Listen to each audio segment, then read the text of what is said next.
everyone, my name is Vina, aka Miss WC Reader, and welcome back to my channel. So I am just here with a quick Black History Month PSA. So I always talk about how I am a little weary when it comes to these diversity focused months in the book community, because at times it feels very performative. Like during the month of February, everybody is going to pick up Black books. We start seeing it in January, where I see creators who wouldn't normally be as vocal about Black books post the same books over and over again because they know it's going to get them likes. And it is really the same books over and over again. Like so many of them I read that when it came out a few years ago. And I know there are so many people who still haven't, but it's not lost on me. Like, we put a lot of attention on a couple of authors that everybody knows, but very rarely do we talk about the books that are unknown. I'm always discovering new authors, and even if the book was like a 3-star just okay book for me, I want to come on this platform and share it with you guys because maybe it's something that you might be interested in. Now, last year I leaned heavily into reading mostly fantasy and romance. Those are my two favorite genres that I love so much. This year I want to be intentional about trying to read a little bit more outside of my comfort zone again and read more mystery and thriller and discover new authors within that space. There are some great recommendations that I've gotten from people. Go ahead and read the hype books. I definitely have read many of the hype books too, but when you can, also showcase the not so hyped books. As somebody who finished writing their book and is in the process now where I'm like, okay, I'm waiting for feedback until I get my next draft. I'm also thinking about the types of stories that I constantly see acquired by Black authors and the direction that publishing is going in, because I see so many authors talk about, well, I want to write this type of story because I want to combat the media, and it leaves a lot of other Black people out of the book space because they can't find characters that look like them on page. Publishing has a tendency to lean towards more white books in general, so when they go to acquire Black books, they want more of those that read like white books, that where the language on page reads a certain way. They don't like them to be vernacular heavy. They don't like them to have a lot of unfamiliar traditions and customs in them that people would have to look up. If those things are present on page, they want them overly explained.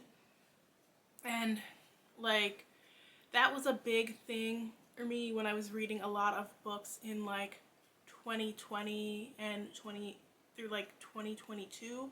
A lot of books I was picking up were just over explaining Black culture in a way that just felt very inauthentic to me.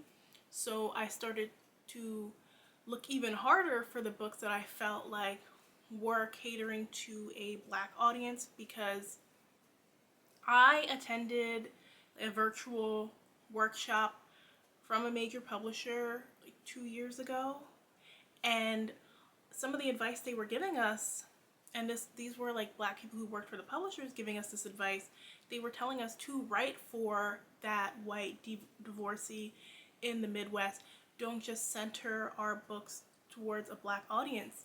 And it's like they don't value the buying power of Black people. We have so much power, and we're still told you need to write like a Fourth Wing instead of like insert Black fantasy.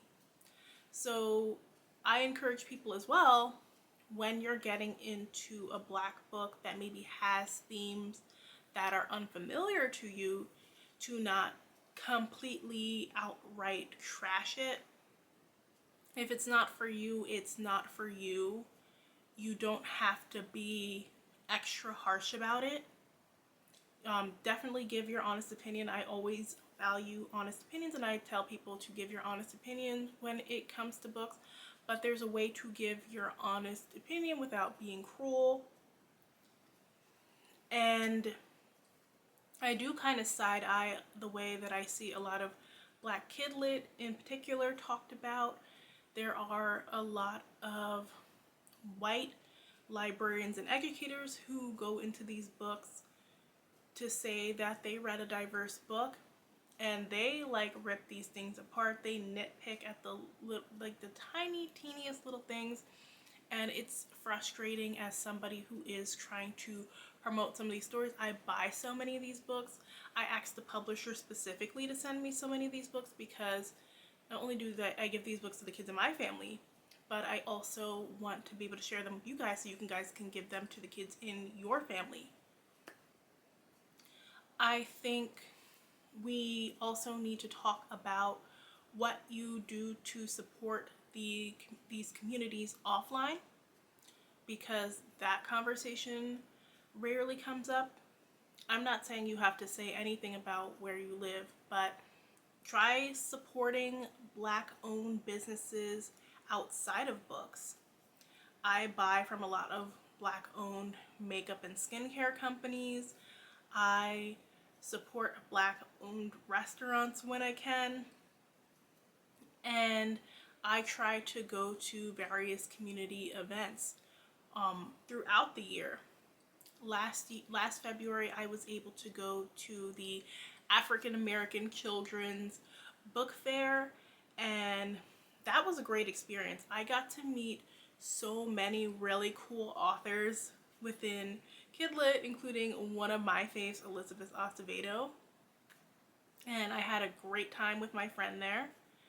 And I also got to go to an NAACP event in my city, where I was just able to learn a little bit more about the history of Black migration within my area. And one thing I didn't know was that the part of the city that I live in was like a big hub, like years ago when Black people were migrating from the South. I'm like, oh, so that's why that one barber shop was there that everybody used to go to. I'm like, that's why it feels like so many of us lived on this side of town, because like that was intentional. There's even a location like here that was in the Green Book. I didn't know that. So that's just something cool to discover, those fun historical facts. Because at the end of the day, February is a history month, and it's kind of weird because I see a lot of people in the book community talking about, we need to showcase the joy, don't showcase the painful books. I even saw a post like that on MLK Day, and I'm just like, wait, that's not appropriate. I get the whole sentiment of wanting to showcase the joy and the happy moments. I definitely have like my fluffy books I like, but then I also have my books I like that are a little bit more are hard hitting, and I like variety as well. Like sometimes I have to take a break from lit fic because I feel like a lot of Black lit fic can be very similar and only showcase the same type of story over and over again, and I do have complaints when that happens, and I do want to see some more variety in that space. But I understand why certain stories need to be told. And as much as we want to say, let's just share the happy moments, we are at a time and place in this country where Republicans are trying to erase our history every day. They are trying to erase any trace of minorities. So it's important for us to continue to share in these communities and this culture and this history as much as we can.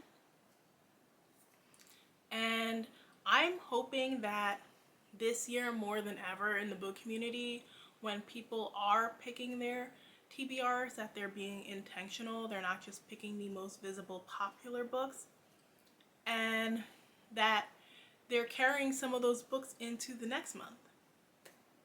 So thank you guys so much for watching. I hope you enjoy your February, and I will see you guys in the next video. Bye!